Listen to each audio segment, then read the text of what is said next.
Fala galera, estou começando a live, uns minutinhos atrasados, mas cá estou. Difícil seguir com uma live depois do Donald Trump, não tinha me dado conta que a posse do novo presidente dos Estados Unidos seria literalmente ia acabar alguns minutos antes, estava tentando assistir o pouco que dava aqui, mas a coisa tá pegando no trabalho.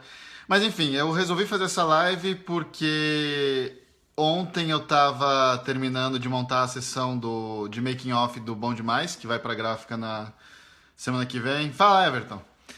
E, cara, eu soltei um post e falei, eu acho que nada melhor do que colocar no making off do que tentar responder algumas dúvidas de quem consome meus quadrinhos, né?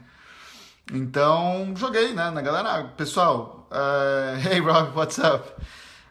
Botei no Facebook, falei, me mandem suas perguntas, né, que eu ache que eu tenha capacidade de responder, eu vou incluir no quadrinho. E acabou ficando uma sessão de making off bem legal. Eu pesquei, né, pensei 10 perguntas ontem lá do post, respondi elas no making off, botei o nomezinho da pessoa, achei que ficou uma coisa bem legal. Vamos ver se vai ficar bacana mesmo na impressão mesmo, se vai ter retorno, e aí eu pretendo fazer isso mais vezes. Fala, Davi, tudo bom? E só que assim, eu não tinha ideia que iam chegar tantas perguntas, e chegaram muitas perguntas mesmo, tipo umas coisas, e sempre excelentes perguntas, né? Então eu resolvi fazer essa live exatamente para responder elas uma por uma, para não deixar a galera, né, que ou esperando para ter sua pergunta respondida, ou meio que obrigar o pessoal a comprar o quadrinho para ter suas respostas, né? Eu prefiro que a galera compre o quadrinho pelo quadrinho mesmo. Então, eu não queria usar isso de gancho de venda. Quer ver tua resposta da tua pergunta, compra o meu quadrinho. Não, então, resolvi fazer essa live. Eu tenho uma cacetada de perguntas. Cara, todas muito boas. Deixa eu só responder aqui o Mário Cal, só um segundo. Animal, Mário. Ele acabou de mandar o layout da pinup dele. E eu vou revelar logo em seguida. Haha. Tô live agora. Falamos depois. Desculpa, gente, só para não deixar o Mário Cal na expectativa. Bom, vamos lá para as perguntas então. Eu já tô online faz uns 2, 3 minutinhos. Acho que já tá mais na hora, né, da gente seguir com as perguntas. E assim que terminar as perguntas, eu vou pegar aqui as revistas do Classified para mostrar para vocês como ficou. Então, eu vou tentar indo uma por uma, tá? Se eu ver que eu começar a me estender demais, aí eu vou tentar dar umas puladas para responder todo mundo e não ficar uma live de 2 horas. O Igor Batista Araújo pergunta assim: eu queria saber mais sobre as etapas do meu processo de roteiro. Como surge a ideia, a construção da história, a construção do roteiro e a construção da parte gráfica. Olha, essa foi uma das perguntas que eu incluí no livro, e eu só respondi de forma bem mais sucinta, mas basicamente assim, surge a ideia surge de qualquer lugar, tipo, aí não é o tipo de coisa que a gente ensina, se você assiste alguma coisa, você lê alguma coisa, você escuta alguma coisa acontece com você, algum tema, alguma pergunta que foi colocada na tua vida, ideias podem vir de qualquer lugar, então realmente não é muito abrangente, não dá para responder. Mas a minha construção da história, eu realmente sempre começo da ideia, que normalmente é um tema. Então, por exemplo, o tema do Bom Demais, Basta Querer. Esse é o tema. Então, a história toda e todos os personagens refletem esse tema de alguma forma. De que, por exemplo, por mais que você tenha um sonho impossível, basta você querer ir atrás dele que você vai conseguir realizá-lo. E aí eu discuto geralmente esse tema, que pode ser em forma de pergunta ou pode ser em forma de afirmação, e aí é sempre interessante você ter isso discutido dentro do roteiro. Então você precisa ter personagens que tenham diferentes pontos de vista desse mesmo tempo. Então no Bom Demais você tem o cara que não acredita que basta querer, que ele acha que tem que ter 1001 condições perfeitas de vida, de sociedade, de oportunidade para o sonho dele se realizar. Aí tem outro cara que se jogou na vida que não, que acredita nisso piamente. Então, o meu processo sempre passa por isso. Eu tenho uma ideia, E aí eu penso num tema em volta dessa ideia e começo a pensar nos personagens que melhor discutam esse tema. E é sempre bom, por mais polêmico que seja tipo, o tema, se você quiser discutir aborto dentro de um roteiro de cinema, quadrinhos, cama 4, é importante você ter personagens pró, personagens contra. Você precisa expor todos os pontos de vista. Você até pode, como autor daquela obra, fechar né, aquela obra com o ponto de vista que você mais se identifica. Mas eu acho que o nosso trabalho, né, como contadores de história é mostrar os diferentes pontos de vista. Então, eu estava aqui num grupo de WhatsApp, a gente estava discutindo, por exemplo, pirataria. Isso daria uma baita história em quadrinhos, cinema e tal, porque é um assunto polêmico, é um assunto que tem várias vertentes. Uma das coisas que eles levantaram no WhatsApp foi de que nada é tão preto no branco, porque uma das coisas que eu falei, não, pirataria é crime, quem comete pirataria infringe a lei porque quer, enfim. Aí veio uma outra pessoa falando, não é bem assim, não é tudo tão preto no branco. Então você vê que é nosso papel como contadores de história expor os diferentes pontos e saber discutir. Você tem que respeitar o ponto de vista alheio, né? Você tem que saber trazer isso e tornar isso uma discussão saudável dentro do seu roteiro. A minha próxima etapa, então, depois que eu tenho o tema estabelecido, meus personagens representando pontos de vista desse mesmo tema, aí eu começo a montar um outline com os beats do roteiro. E aí eu pego a estrutura de 3 atos, literalmente desenho a estrutura de 3 atos, pego os pontos dela e vou encaixando os acontecimentos principais. Aí depois disso eu faço o argumento, que é basicamente a história inteira, começo, meio e fim, contada em forma corrida, sem diálogos. E por último, vou pro roteiro. Espero que eu tenha respondido a tua pergunta. O Thiago Otis, como desenha a mão? Não sei, cara, não sei desenhar nada, mas eu sei que desenhar mãos é uma das coisas mais difíceis. O Eric Blake pergunta como conseguir uma boa gráfica para produzir o material e se a distribuição e venda dos independentes, a parte maior dela é nos eventos ou se vem online funciona também. Bom, a primeira pergunta, para se achar uma boa gráfica, é tentativa e erro. Hoje eu tenho uma gráfica que eu sou super confortável de usar, que é a Juiz Forana. Já fiz 3, 4 livros com eles.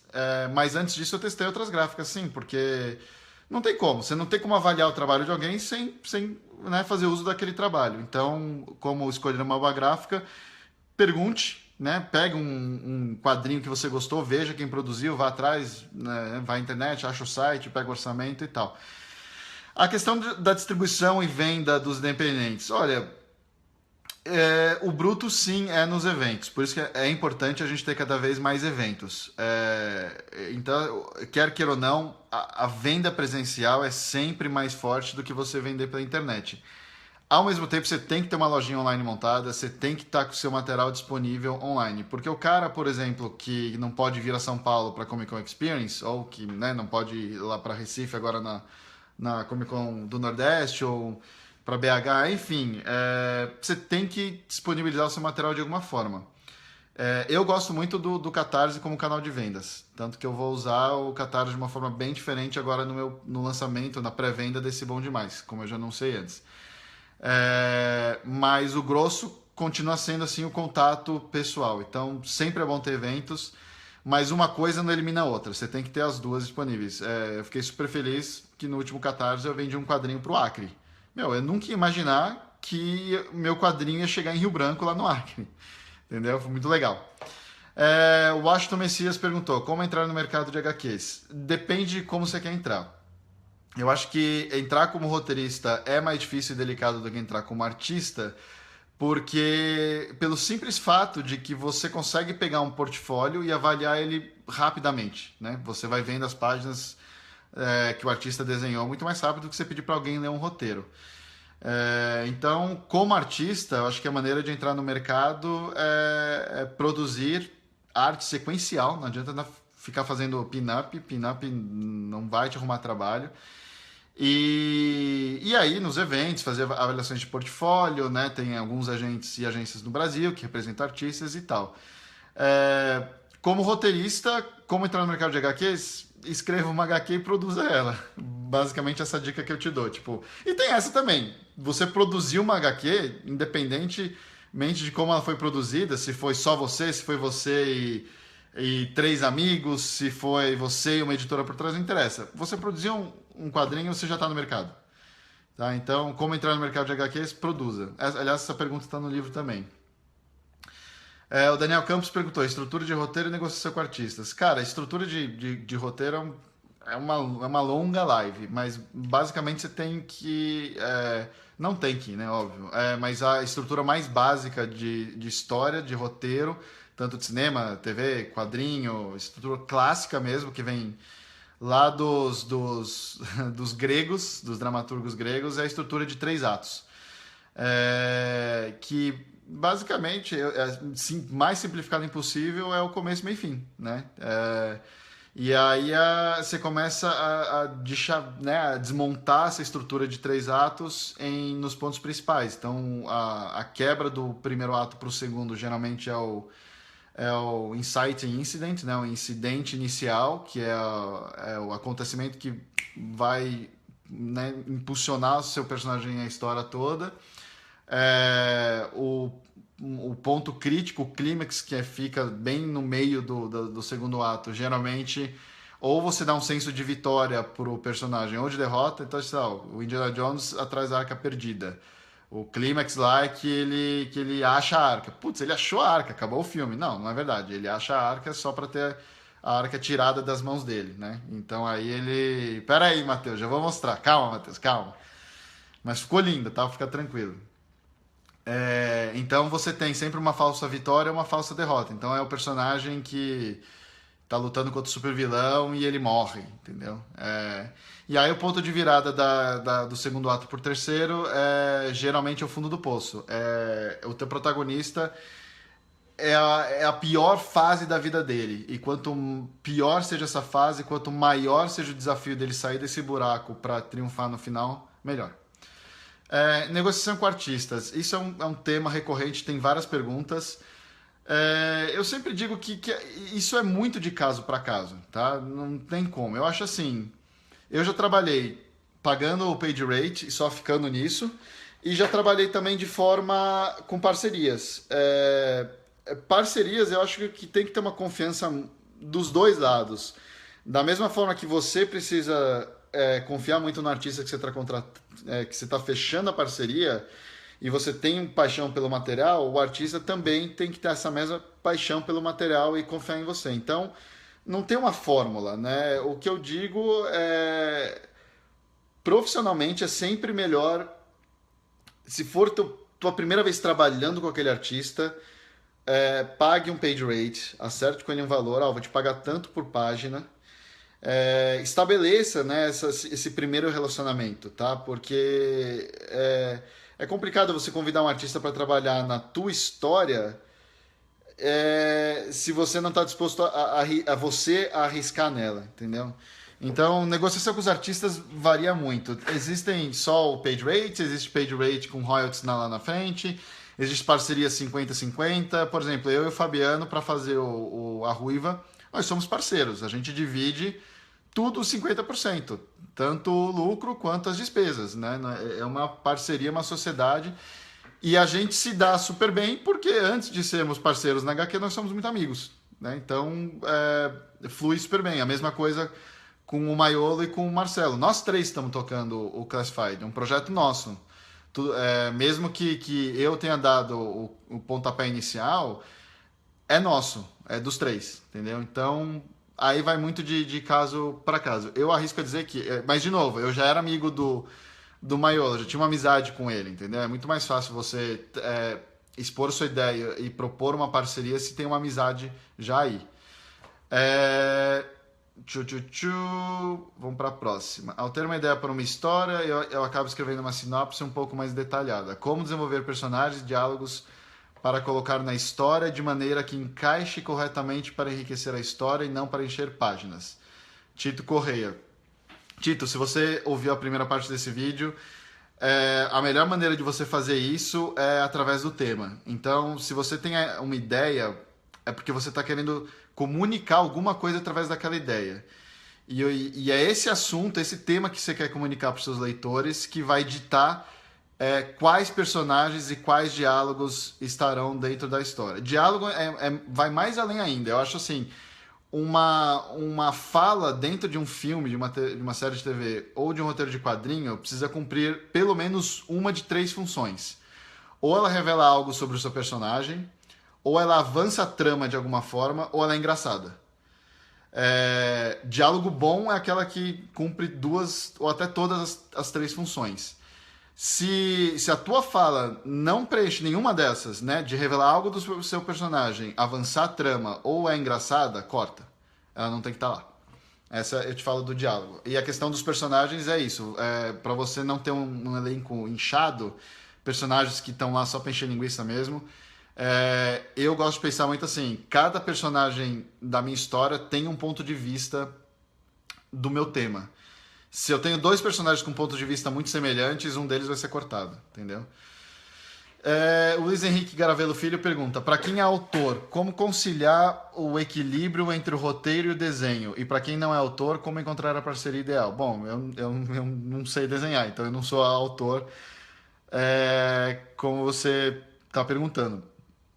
Eu sei que tem gente que... O Luciano Salles acha uma legal que, por exemplo, ele literalmente escreve o roteiro para depois desenhar, mas eu também já vi pessoas que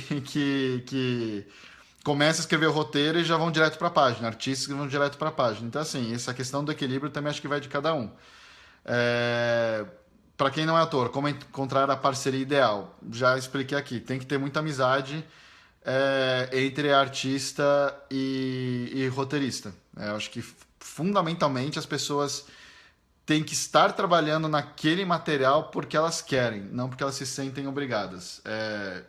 Principalmente em quadrinhos autorais, né, gente? Tipo, uma coisa é se a Marvel te colocar para trabalhar com um artista e aquele cara não curtiu o material e ele pegou o trampo só porque era um quadrinho da Marvel e ele tava querendo, né?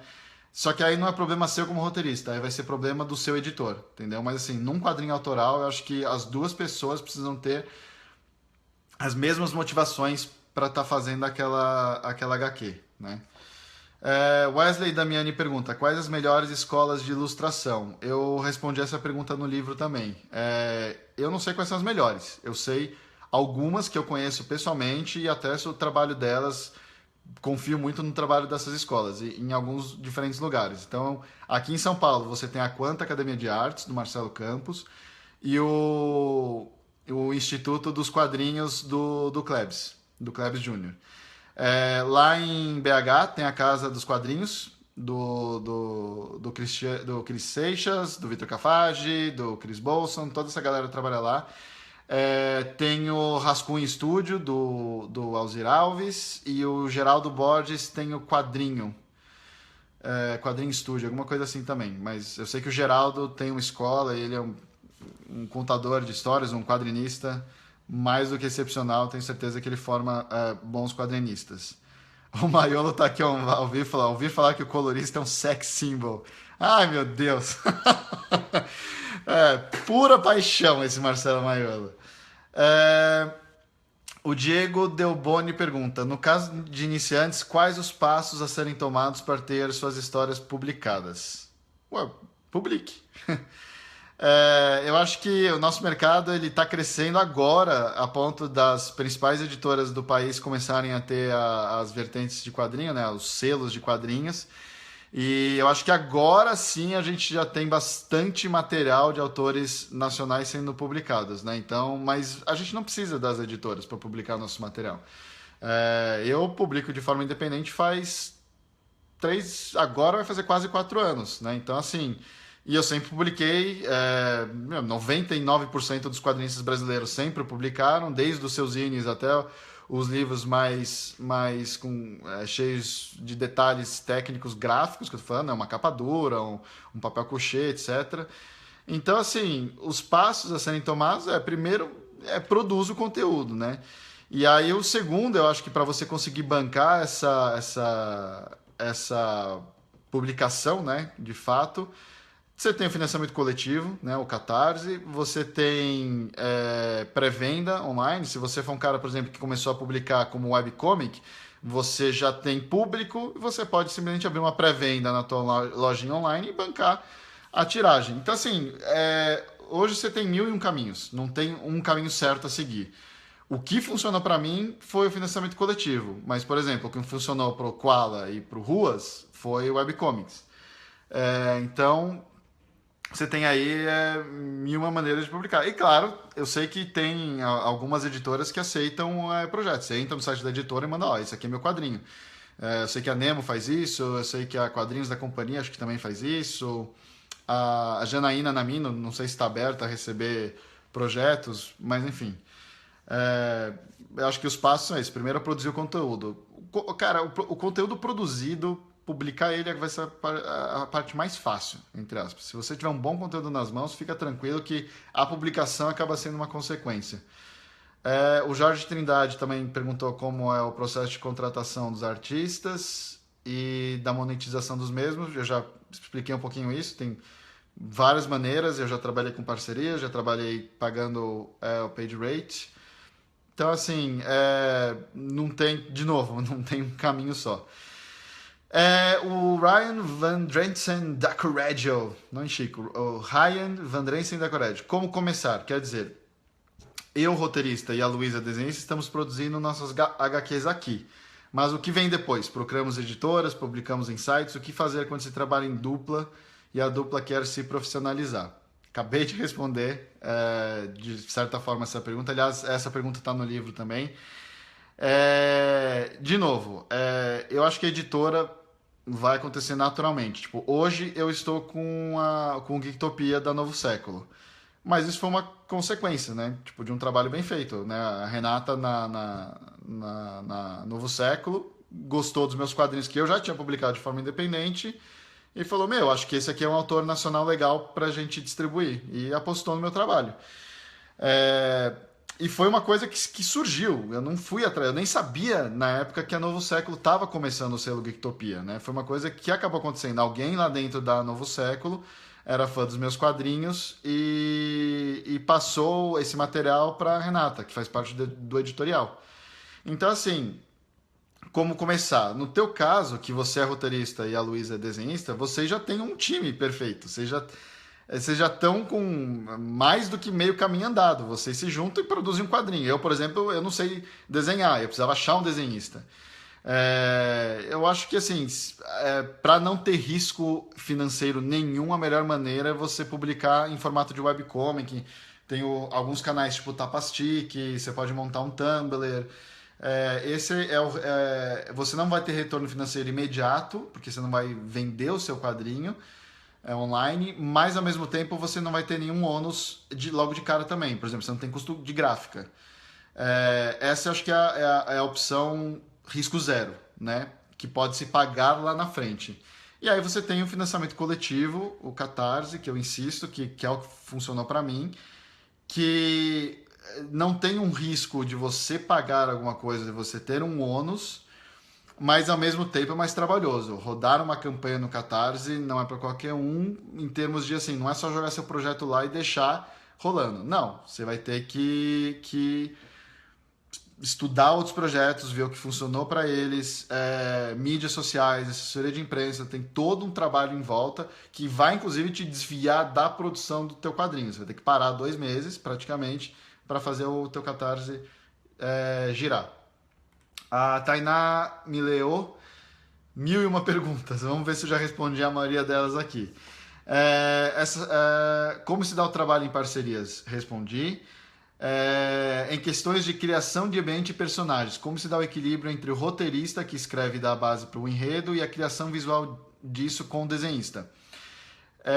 Eu acho que o roteirista ele precisa ter ciência de que a palavra final não é a dele. Isso é um trabalho em equipe, é um trabalho feito em parceria e o trabalho do roteirista é o pontapé inicial, não é o pontapé final. Então, assim, eu acho que boas ideias vêm de qualquer lugar. E se você está trabalhando com esse artista especificamente, é porque você gosta do trabalho do cara e você confia nele. Então, assim, coloque no seu roteiro o que você imagina visualmente, de forma mais sucinta possível. Eu procuro evitar ao máximo, por exemplo, ângulos de câmera. Eu nunca dou indicação de plano médio, plano aberto. Eu tento evitar isso ao máximo. Porque eu acho que é aí que entra a criatividade do artista. Senão você só está querendo que ele seja mão de obra mesmo. Tipo, e não é isso. Você tem que deixar espaço para o artista poder somar a sua história. Ele vai enxergar outra coisa no teu texto do que você está querendo passar. Esteja aberto, então, a isso, né? A receber boas ideias do seu artista. Acho que o equilíbrio se dá nisso, na confiança mútua dos dois e na cabeça aberta do roteirista. Eu já vi roteiristas que fazem thumbs, né? Manda o roteiro com um thumbzinho do lado, à disposição dos quadros e tal. Eu acho que você acaba né, meio que massacrando a criatividade do artista, porque ele vai se sentir preso. Ele vai se sentir na obrigação de usar aquele thumb, aquela disposição de quadros. E aquela coisa, visualmente o artista sabe mais que você. Entendeu? Por isso que ele é um desenhista, ilustrador, artista e você é um roteirista. Então é importante enxergar que os dois trabalhos se complementam e acho importante também ter essa troca de ideias, né? E a importância do clima que a cor dá ao projeto. Cara, tem quadrinhos brilhantes em preto e branco, tem quadrinhos brilhantes, né, em cor. É difícil essa, hein? Eu acho que um bom trabalho. Nossa, é difícil essa pergunta. Eu não. Assim, quando você tem um quadrinho colorido, a importância da cor claro, é máxima. Se você se propôs a fazer o quadrinho colorido, eu acho que você vai conseguir, de novo, trabalhar o seu tema através das cores, inclusive. Eu acho que o Maiolo, se ele estiver online ainda, ele poderia responder melhor essa pergunta. Mas, por exemplo, os dois coloristas que eu trabalhei recentemente, que foi o Ivan Nunes e o Maiolo, é impressionante como eles usam cores para transmitir emoções, né? Para realçar certas emoções. Então eu gostei muito, por exemplo, do toque criativo que o Ivan deu na HQ Bom Demais, onde tinha dois personagens se beijando e o Ivan, eu até postei essa imagem no meu Instagram, tá lá pra vocês verem. E o Ivan, na hora que foi colorir, ele coloriu atrás deles com rosa, né? E meio que um degradê de coração e tal. Cara, isso não tava no roteiro, não foi passado pelo Bruno, e o Ivan chegou lá e deu o toque dele pra realçar aquela emoção que a gente tava querendo passar com o quadrinho. Então, pô, Matheus, não me quebra. Cores são essenciais, sim, tá? Mas dentro do quadrinho, sim, você pode ter quadrinhos preto e branco que narrativamente vão ter também o mesmo impacto. De novo, eu acho que o trabalho do colorista tá aí para somar também e é extremamente importante. Se você está se dispondo a fazer um trabalho em cores, de novo, esteja aberto a receber boas ideias do seu colorista também, porque ele vai ter uma terceira visão daquela história e ele pode trazer coisas que a gente nem imaginava, como eu acabei de citar o exemplo aí do Bom Demais. O Rafael de Carlo perguntou como faz para colorir, é tudo digital mesmo? Olha, a maioria é digital. Eu já trabalhei com coloristas que fizeram na aquarela, já vi coloristas que fazem no guache, mas, gente, só um segundo, o Gustavo Borges não para de me encher o saco mandando mensagem. Estou live, Gustavo. Pare de mandar páginas do Escolhas. Mas ele tá mandando umas páginas aqui fantásticas, cara. Ele tá terminando, ele tá desenhando as últimas páginas da HQ. Então o Escolhas também aí tá se encaminhando. Esse a gente vai entrar na gráfica ali por volta do dia 15 de fevereiro. Agora tá saindo um atrás do outro, né? Voltando à pergunta, então, como faz para colorir? É tudo digital? A maioria dos coloristas de quadrinhos fazem no digital. Mas, de novo, já o Brão, por exemplo, que já trabalhou comigo algumas vezes, ele colora as coisas dele na aquarela e fica sensacional. Independente disso, eu sei que vai passar por um processo digital, porque você vai mandar para a gráfica e você vai mandar para a gráfica de maneira digital. Então, eu acho que a galera acaba, tudo bem, né, colorir na mão e tal, fazer uma coisa muito mais autoral, diferente e tal, mas acho que na hora que você acaba jogando pro Photoshop, pro Illustrator, sei lá, você pode dar um talentinho a mais, corrigir um negocinho aqui, um negocinho ali, porque o formato final dele é digital. Como faz para colorir? Não sei, eu sei que começa com os flats. A partir daí, meu amigo, eu não entendo como esses caras fazem mágica, cara. Não entendo mesmo, meu. Eu admiro muito o trabalho de colorista, cara. Tipo, é impressionante. O Johan pergunta: como é a parte burocrática de produzir e publicar uma obra com o seu nome, por exemplo, como e onde você a registra? Essa pergunta também entrou no livro, porque eu acho muito interessante. Eu lembro quando eu fui produzir meu primeiro quadrinho, eu tive que pesquisar, não fazia ideia de como fazer. A parte burocrática hoje está bem mais tranquila. Você tem um site, ISBN, vou até pegar o site aqui para vocês. Acho que é isbn.br, só ver direitinho. É isbn.bn.br. Aí você entra lá, é a agência brasileira do ISBN, que é o International Standard Book Number. Todo livro, todo quadrinho, todo manuscrito vem com um ISBN, né, para facilitar o cadastro da obra. E, cara, o processo todo hoje é online e funciona super bem, cara. Você faz o cadastro, você manda lá a documentação online mesmo que eles te pedem. No dia seguinte, você já recebe o seu ISBN. Isso já serve como registro. Além disso, esse site que eu passei para vocês, a Agência Brasileira do SBN, ele é ministrado pela Fundação Biblioteca Nacional, que é onde você registra. Você pode registrar argumentos, personagens. Se eu não me engano, você não pode registrar ideia, mas argumentos e roteiros você pode. E aí agora, cara, é tudo online, é bem tranquilo. Eu acho até que você pode solicitar um SBN como pessoa física. Eu sei que o meu registro lá tá através da minha editora. O Samir tá perguntando: Felipe, qual é o livro que você fala de tudo isso? É o quadrinho Bom Demais, uma sincera história de ficção versus realidade, que foi um quadrinho que foi contemplado com o PROAC em 2015, e uma das coisas que eu propus de contrapartida no projeto técnico era exatamente fazer um making off a fundo, né, pro leitor saber direitinho como aquela HQ foi produzida. Então, aí eu tive a ideia de abrir para perguntas e colocar alguns livros, algumas perguntas no livro respondidas lá. Então, fica aí a dica. A pré-venda dele vai acontecer na primeira semana de fevereiro. Eu estou mandando ele para gráfica agora na terça-feira. O Renan Silva está perguntando: o registro é válido para webcomics? Olha, não sei. Arrisco a dizer que sim. Mas eu também te digo que se a tua webcomic foi publicada, ela já está protegida, né? Tipo, eu sei de pessoas que publicaram suas tiras online e que, sabe, foram usadas de forma indevida. Meu, processo é que tá dentro. Não é só porque tá na internet que tá liberado para uso, né? Então pode ir atrás dos seus direitos, independente se está registrado na Biblioteca Nacional ou não. Próxima pergunta: como faço para. Pergunta zoeira do Pablo Sarmento. Quase me pegou, hein, Pablo? Aí tiveram algumas outras aqui. O Matheus Souza pergunta: como fugir do lugar comum, do óbvio, do que já existe? Cara, eu pessoalmente, se eu vejo alguma coisa parecida, eu descarto a minha ideia na hora e tento pensar em alguma coisa diferente e inédita.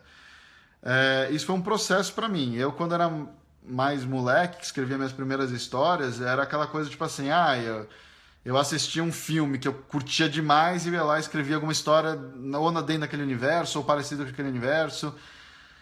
E, cara, é aquela coisa, você começa aos poucos a se distanciar disso naturalmente, né? Então, por exemplo, muita gente já veio chegar pra mim nas Comic Cons: você já leu A Torre Negra? Porque a Ruiva me lembra muito a Torre Negra.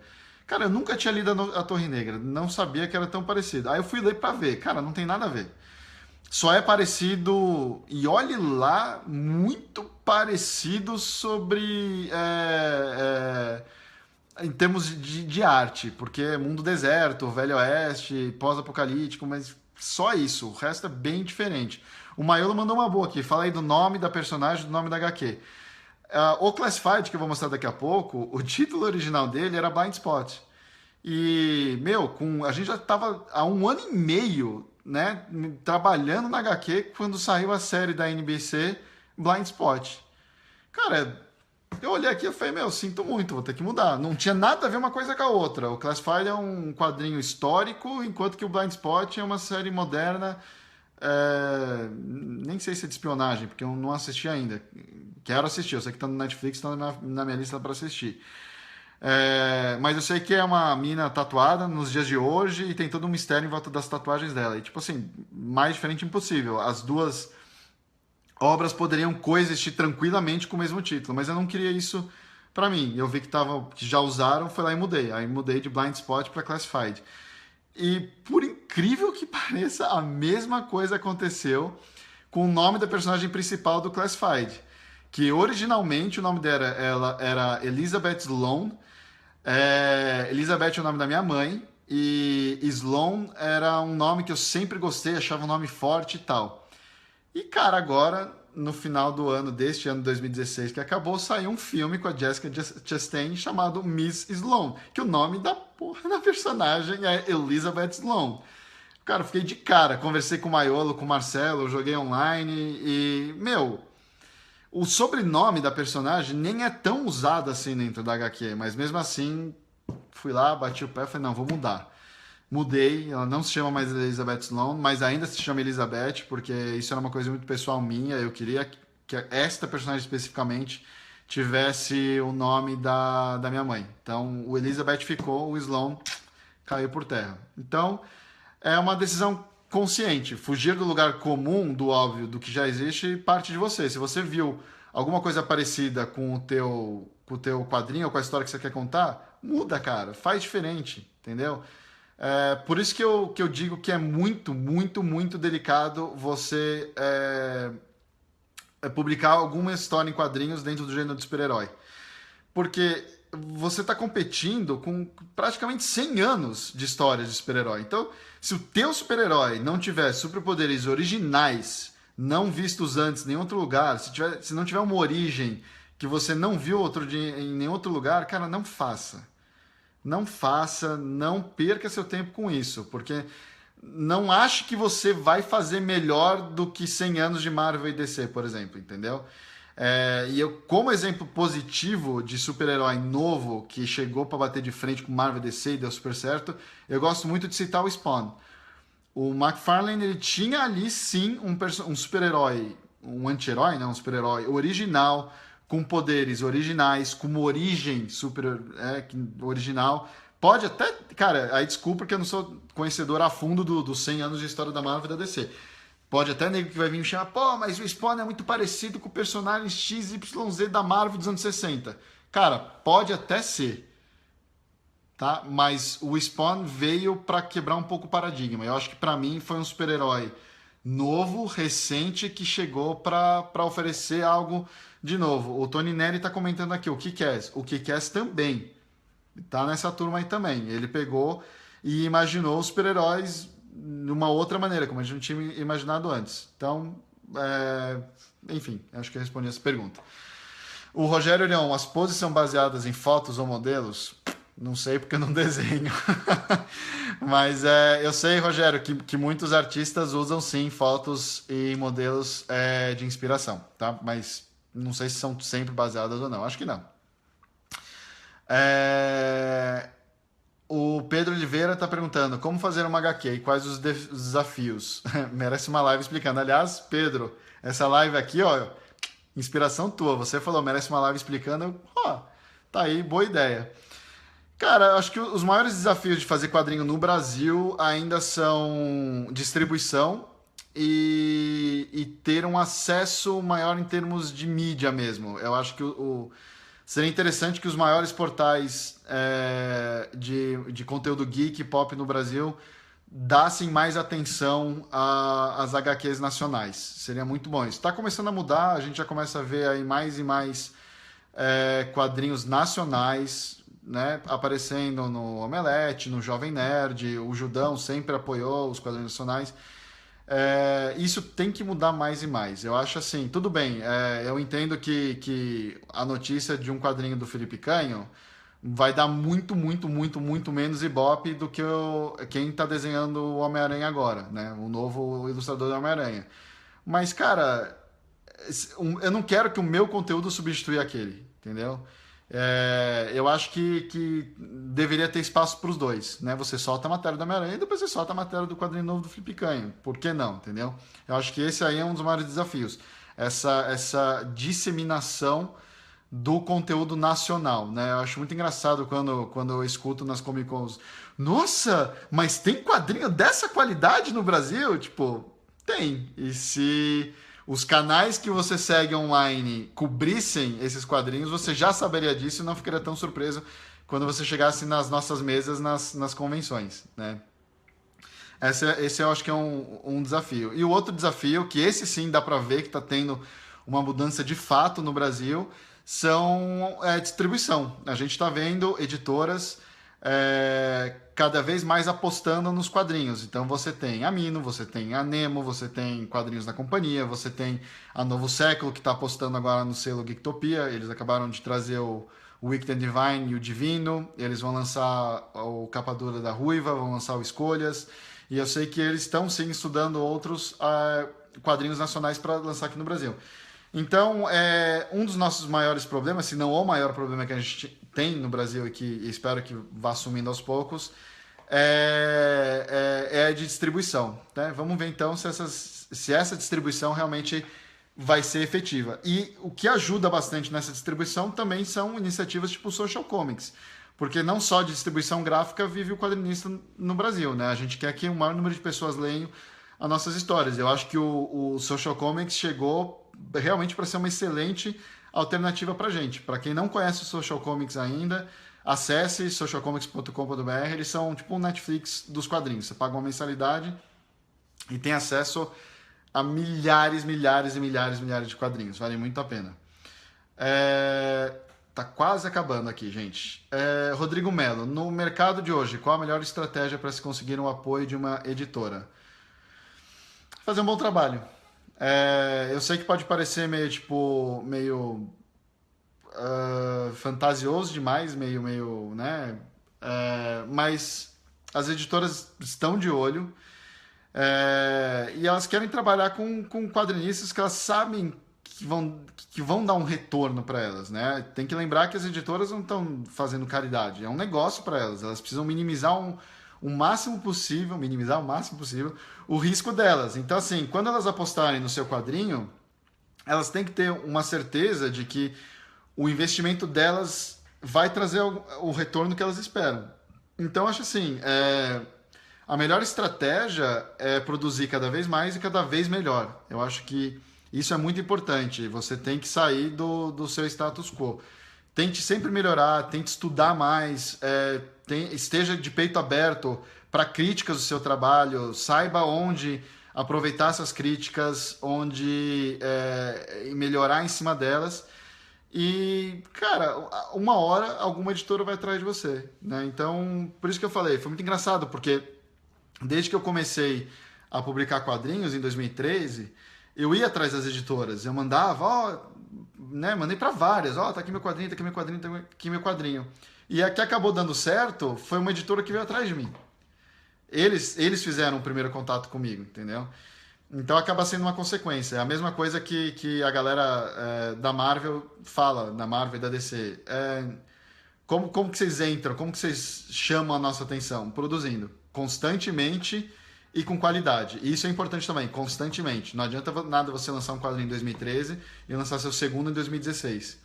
Que tipo de confiança você vai dar numa editora de que você vai entregar tudo o que eles estão dispostos a consumir de você, entendeu? Então a constância é algo muito importante aí também. Já o Alan faz uma pergunta para encaixar nessa. Dá para confiar em lançar quadrinhos por editoras? Quais as chances do autor ser ludibriado? Olha, não vale a pena para a editora, tá? Porque quando você assina com a editora, você está assinando um contrato, entendeu? E para eles é muito mais jogo honrar esse contrato do que te passar a perna. Tá? Então, assim, eu gosto de pensar que não vale a pena para a editora ludibriar o autor. Para quê? Tipo, eles vão se queimar com o autor, vão se queimar com o mercado e não tem porquê. Eu acho que um trabalho bem feito é um trabalho que todos saem ganhando, né? Então, e a editora tem essa ciência, acho que mais do que ninguém, porque a editora só sobrevive pelo número de autores que elas trabalham. Né? Quanto mais autores felizes elas tiverem, maior o lucro delas. Então, eu acho que dá pra confiar sim, cara. Eu tô confiando. Botei 2 quadrinhos nas mãos da Novo Século e até aqui eu só posso rasgar elogios a eles. Tipo, estão tratando a mim, ao Fabiano, ao Gustavo de forma exemplar, de verdade. Estou muito feliz com o trabalho da Novo Século, do editorial da Novo Século e do Geektopia. O Kevin Freitas, como fazer roteiros que convencem os artistas a trabalhar contigo? Sei lá, cara. Eu acho que também vai da questão da criatividade, de buscar o novo, Não sei, cara. Não sei. Como fazer roteiros que convencem artistas? Pergunta pra eles o que eles querem desenhar. A Ruiva nasceu assim. Eu cheguei pro Fabiano. Fabiano, quer fazer 3, 2, 1? Ah, quero. Ah, tá. Que gênero você gosta? Pô, cara, eu adoro o Velho Oeste, cara. Sempre que desenhar um western. Ah, beleza, Fabiano, vou escrever um western. Escrevi, ele adorou e a gente começou a trabalhar.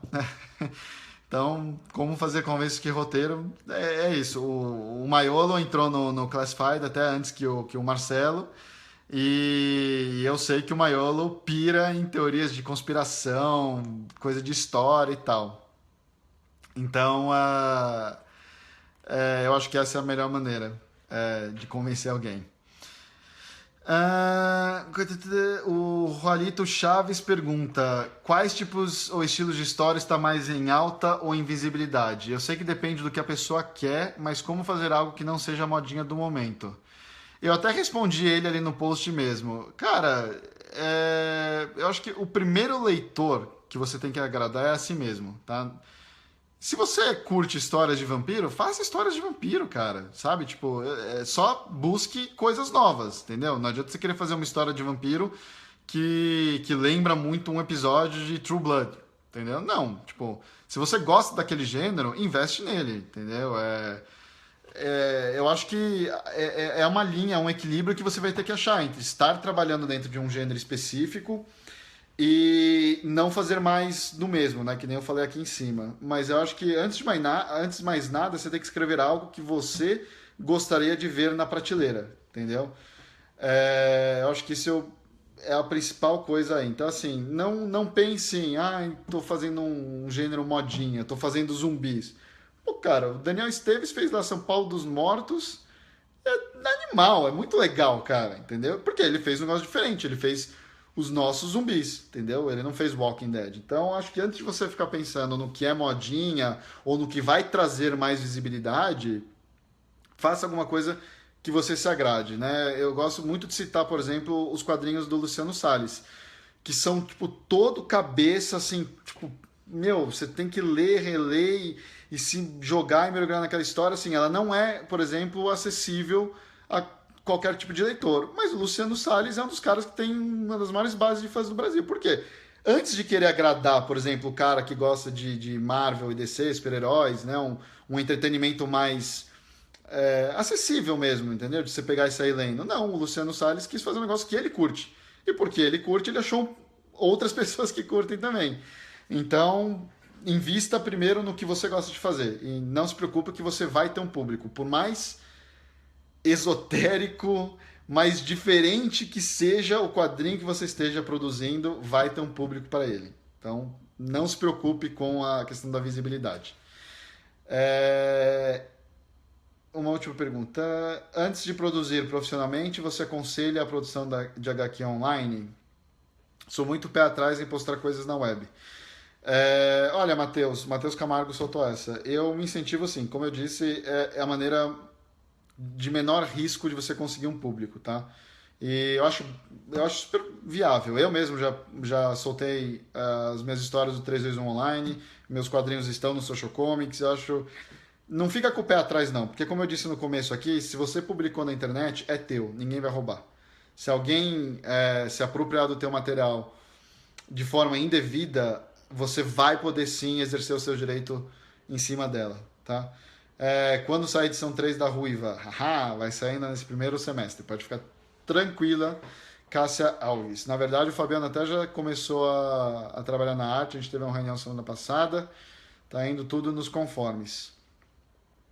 A forma de construir um roteiro profissionalmente. Cara, Rafael, eu já te falei isso e vou falar aqui pra galera também. O 312 já tem uma página minha de roteiro explicando item por item do que forma aquela página, tá? Todos os aspectos da formatação mesmo do roteiro. E o Bom Demais também vai trazer isso. Então, eu acho mais fácil do que eu abrir aqui no computador uma página e sair explicando, porque aí vai ficar uma coisa meio chata mesmo. Eu sei que é chato, formatação é chata. O Fábio perguntou como é o lance dos direitos autorais, que eu já conversei a respeito. Bruno Sgarabidial pergunta com relação à publicação, como se dá a abordagem com os editores normalmente, que eu já respondi. E aí agora vem uma pergunta porreta do Érico Assis, grande Érico Assis. Quanto ganha o quadrinista? É engraçado que ele postou essa pergunta e aí eu, o Klebs e o Marcos Pedro já começamos a conversar meio online. O Klebs tem razão quando ele diz que depende para onde ele trabalha. E aí onde ele trabalha depende se ele está pegando um trabalho no Brasil, Estados Unidos, Europa, dentro da Europa, França, Itália. Realmente depende. E mesmo dentro desses países, qual editora? Mas o que eu acho que o Érico quis trazer aqui para a gente discutir um pouquinho, que várias pessoas me perguntam isso, é sobre quanto ganha o quadrinista no Brasil. Eu sei quanto que eu pago para os meus ilustradores. Não acho justo com eles abrir esses números aqui para vocês, mas eu acho que o valor de mercado, o valor de quanto o quadrinista ganha, acho que tem vindo do próprio quadrinista. Eu acho que cada um tem que ter ciência do trabalho que tem para produzir uma página de quadrinho, entendeu? Então, assim, pense o seguinte: se você produz uma página de quadrinho por dia, quanto vale o seu dia de trabalho? Eu acho isso uma pergunta totalmente viável, tá? R$ 200, 250, 150? Eu acho que aí vai de você. O que eu difícil, porque eu não acho justo eu abrir esses números dos meus quadrinistas, até porque as condições que a gente trabalha é entre eu e os meus quadrinistas, entendeu? O 3213, a série 321, eu trabalho com mais de 60 ilustradores ao mesmo tempo. Então, assim, obviamente eu não consigo pagar o que a Marvel paga para todos eles, entendeu? Mas uma coisa que eu faço questão é de todos os quadrinistas que trabalham no 321, todos eles recebem de forma igual. Tanto coloristas, quanto arte finalistas, quanto ilustradores. Então, realmente, o Maiolo está falando que os valores oscilam muito, depende da editora, depende do país, realmente depende. Eu sei que faz pouco tempo eu achei uma tabela online com valores bastante atualizados das editoras americanas. Por exemplo, a Boom acho que pagava 150 por página para ilustrador. A Marvel pagava acho que 250, 400, porque depende do artista também. Então, assim, é muito delicado. Eu acho que se o editor te faz uma proposta como artista e você, como artista, está feliz com aquela proposta, já basta. Tá? Sabe? É o que vale, entendeu? Por exemplo, você pode pegar, chega um cara pra você, teu sonho é desenhar o Batman. Chega o cara e fala, olha, tem uma história curta do Batman pra você desenhar, só que eu só posso te pagar $50 por página. Pode ser? Meu, se teu sonho sempre foi fazer Batman, manda ver, cara. Entendeu? Tipo, então, assim, eu não tenho assim, um valor específico para passar, mas eu acho que um bom jeito de calcular isso é você pensar quanto vale o seu dia, ou a sua hora, né? E a última pergunta no post ali era, depois de escrito, criado e finalizado, qual o caminho a seguir para que o trabalho possa ser publicado? Eu já discuti isso Bastante. Deixa eu só ver no outro post se tem alguma coisa. E aí eu vou dar só uma scroll rápida aqui. Antes da gente encerrar e eu mostrar como ficaram as revistas do Classified. Sem crescer, como organiza seus roteiros. Eu já disse que no Bom Demais, viu, Marco Aurélio? Vai ter uma página. Para se inscrever no PROAC, você sabe se posso publicar o webcomic e se inscrever ou não pode ter sido publicado nem mesmo online? Você sabe me dizer? Olha,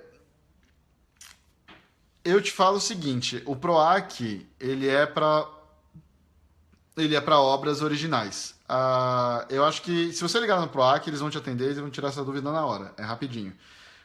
Eu até peço desculpas aí, Samir, porque eu falei, sei sim, porque eu li tua pergunta tão rápida, mas a verdade, assim, eu não tenho certeza. Acredito que... eu sei que se você tiver publicado a HQ antes, você não pode entrar no PROAC. Ela precisa ser inédita nesse sentido. Agora, como webcomic, eu já não tenho certeza.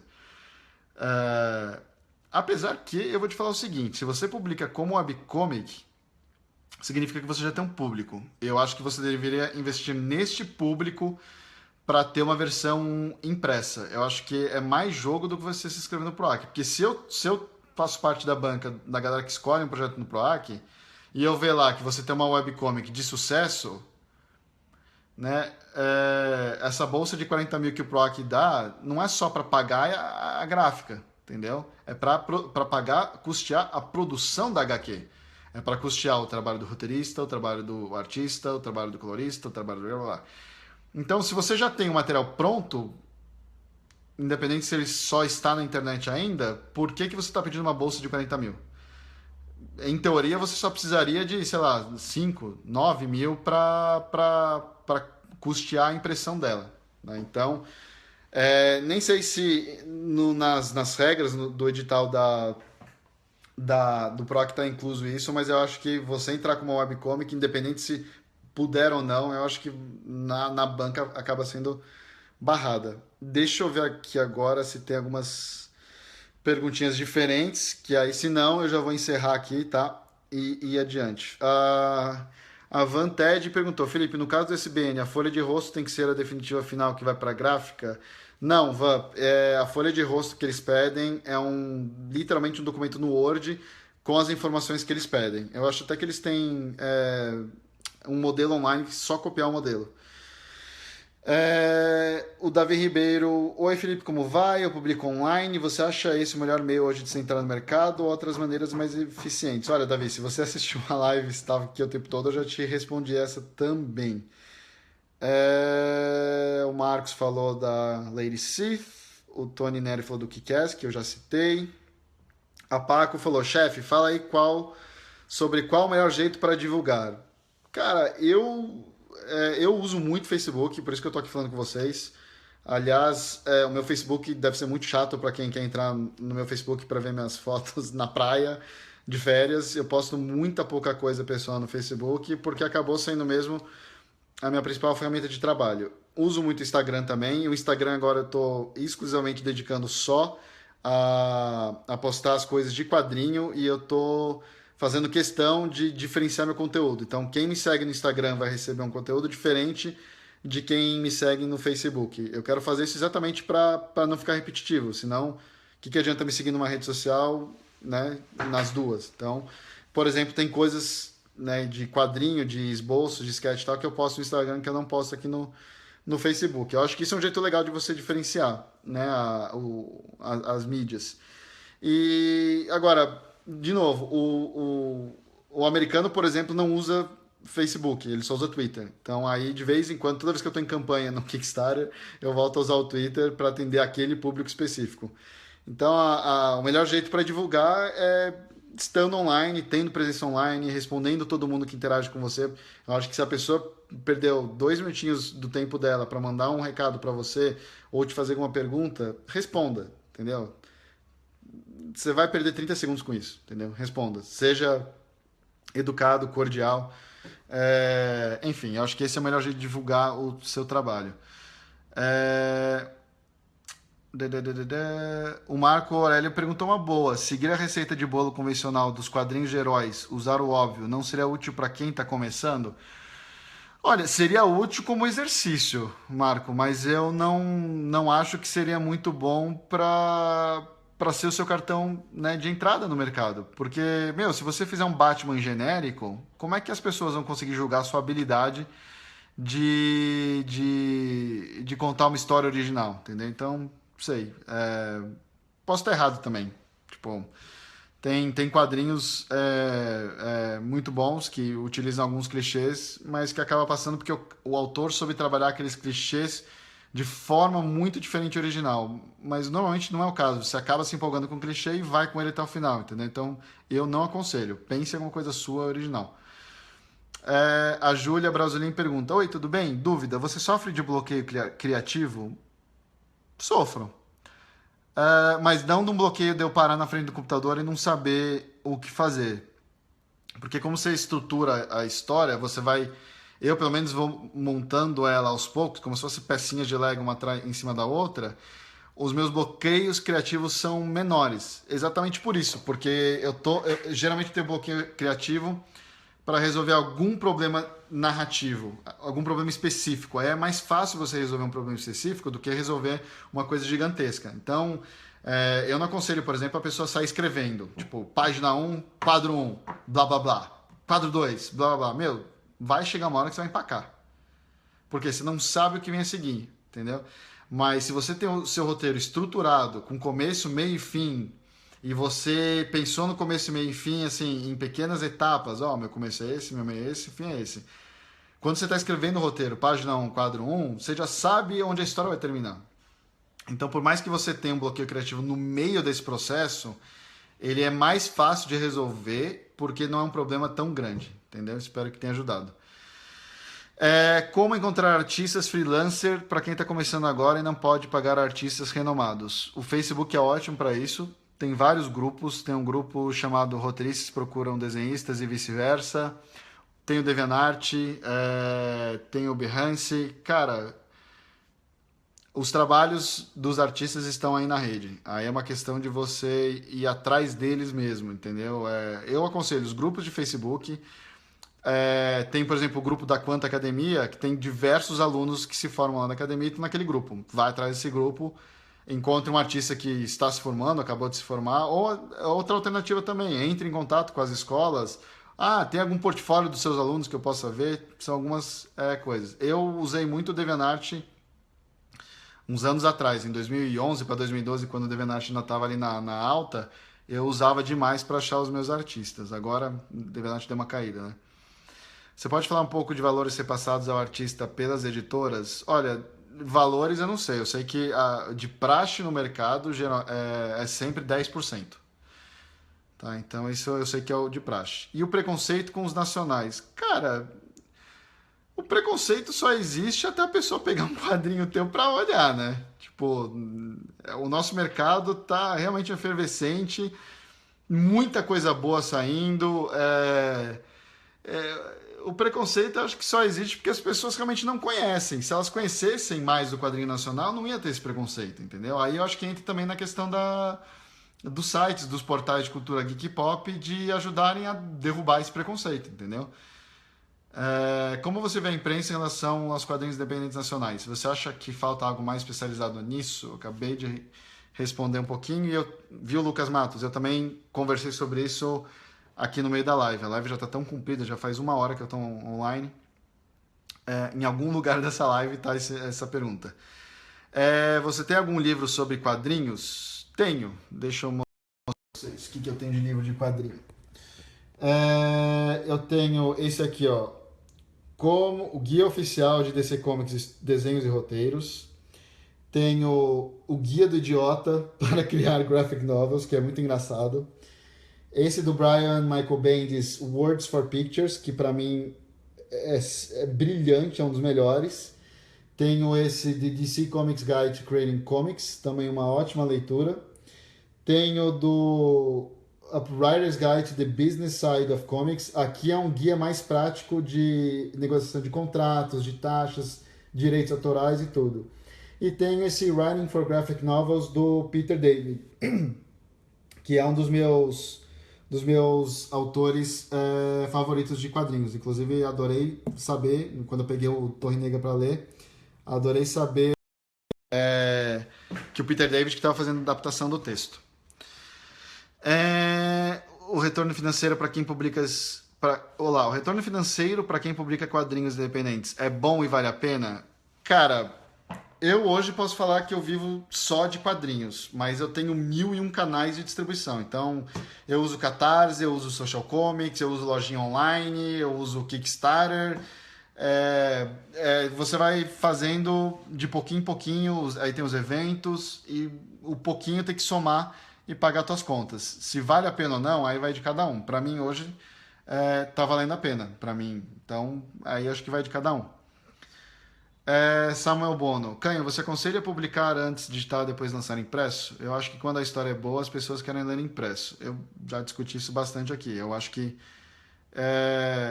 1001 caminhos. Eu nunca lancei online primeiro, depois gráfico. Mas eu acho um baita de um caminho válido. O Tony Neri falou que os artistas dele ganham $50, os artistas para os Estados Unidos, ele falou. O Maiolo falou que os valores oscilam muito.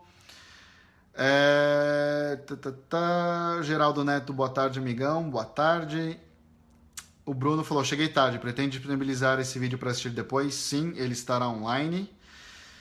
E... última pergunta, galera, te juro, essa é a última. Daniel Alexandre, sobre portfólio, nas amostras que enviaram a uma editora, devo usar estilos diferentes ou devo focar exatamente no que pretendo trabalhar dentro da editora? Cara, isso é uma pergunta, pro Joe Prado. Eu te falo do meu ponto de vista, tá? Quando eu tô procurando um ilustrador. Quando eu tô procurando um ilustrador, eu gosto de ver consistência no trabalho dele. Eu acho que você mostrar 1001 estilos não vai convencer aquela editora a te contratar. Mas ao mesmo tempo, quando eu tô procurando um ilustrador, eu tô atrás de alguma coisa específica. Putz, eu quero alguém com o traço mais americano. Eu quero alguém com o traço mais mangá. Uma editora tipo a DC e a Marvel, que produz 30, 50 títulos mensais, eu não sei se ter um coringa na manga que possa flutuar entre diversos estilos é uma boa.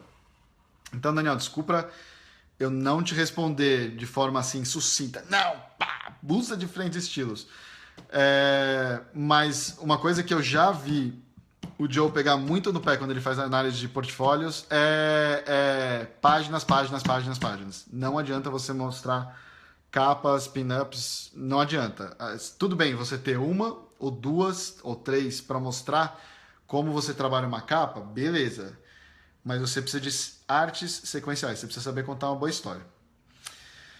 Vou encerrar por aqui as perguntas. Eu vou mostrar para vocês agora como ficou o Classified, que eu estou muito orgulhoso desse trabalho. Eu sei que a galera estava esperando.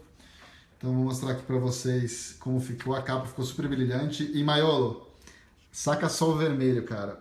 Ficou perfeito esse vermelhão. Tá muito vivo, cara. Eu acho que você vai ter orgulho de como ficou a impressão dessa HQ. Então, gostei muito. A Juiz Forana fez um trabalho excepcional. Obviamente eu não vou mostrar tudo. Vou mostrar só algumas páginas, mas vou mostrar umas coisinhas inéditas também aqui pra vocês.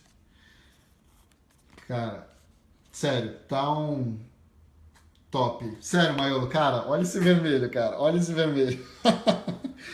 Eu sabia que você curtiu muito, cara. Essa aqui é a capa regular, né? A capa que o Marcelo Costa ilustrou. Aqui tá a contracapa. Isso aqui a galera não tinha visto ainda. Aí o Matheus Lopes queria saber como ficou a capa dele. Cara, ficou perfeita, cara. Ficou perfeita. A impressão realmente está excepcional. O acabamento, o verniz que eles usaram na capa, ó, tá bem brilhante, tá bem legal. Não sei se dá pra ver aqui. Tá? Vou mostrar aqui um pouquinho da pin-up do HDR que ele fez, que a gente não tinha revelado ainda. É a última pin-up, é que fecha o livro. Aí tem um making-offzinho rápido aqui, brincando com a parte, né, de arquivo secreto e tal. Deixa eu mostrar para vocês as outras pin-ups. Essa aqui é do Tobias Danelus. Olha, saca só essa arte do Luke Ross com o vermelhão puro que o Maiolo jogou, cara. Impressionante, cara. Então, assim, essa HQ realmente ficou perfeita, não tenho nada para falar da qualidade gráfica dela, a não ser só rasgar elogios. Essa aqui é a pin-up do Brão, essa aqui do Magenta King, Rodrigo Salsona. E aí, só para mostrar a última capa para vocês, do Eduardo Francisco, com trabalho de cor do Marcelo Costa e um trabalho excepcional aí de pós, de efeitos e de fundo do Marcelo Maiolo. Essa aqui foi uma capa em três mãos. E, cara, sério mesmo, eu curti demais como ficou essa HQ, cara. Eu acho que vocês vão ficar muito impressionados. Eu sei que, meu, quando eu peguei, eu vi, eu falei, essa ficou top. Top da balada. E, enfim, galera, espero que vocês tenham curtido. A live era mais para responder as perguntas mesmo. Espero que eu tenha respondido a maior parte das perguntas de vocês. Mostrar aqui as revistas do Classified foi mais uma cerejinha no topo do bolo aí. Muito obrigado por todos vocês. Esse foi o Facebook me avisou que foi o vídeo mais assistido, mais comentado, mais tudo. Então, cara, muito obrigado a todos vocês por terem ficado esse tempo todo comigo. Se tiverem mais dúvidas, deixem aqui no vídeo e aí eu vou tentando responder individualmente mesmo a vocês, tá bom? Muito obrigado, gente. Valeu!